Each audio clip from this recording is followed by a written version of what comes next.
ব্যবসা মানেই শুধু লাভ নয়। ব্যবসা লোকে ভাবে দোকান খুললি, মাল বিক্রি করলি, টাকা এলো, ব্যাস। কিন্তু ভাই, ব্যবসা মানে কি এত সোজা? ব্যবসা মানে ভোরে ওঠা, রাত জেগে হিসাব করা, কখনো লাভে হাসি, আবার কখনো ক্ষতিতে চোখের পানি। হ্যাঁ, এটাই লাভের খেলা, কিন্তু তার চেয়েও বড়, এটা ধৈর্যের খেলা।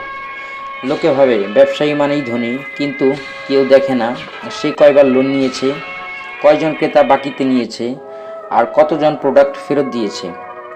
হ্যাঁ, ব্যবসায় লাভ আছে, কিন্তু রিস্কটা কি কম?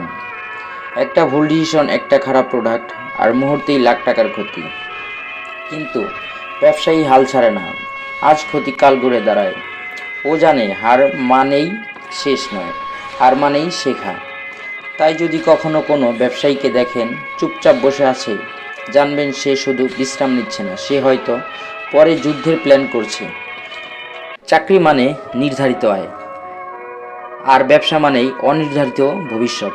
তবে যার সাহস আছে সেই ব্যবসায় পা রাখে, আর যার ধৈর্য আছে সেই সাফল্য পায়। তাই যদি আপনি একজন ব্যবসায়িক হন, আপনাকে জানাই সেলুট। আর যদি হতে চান, শুরু করুন আজই, কারণ সাহস হলো ব্যবসার প্রধান মূলধন।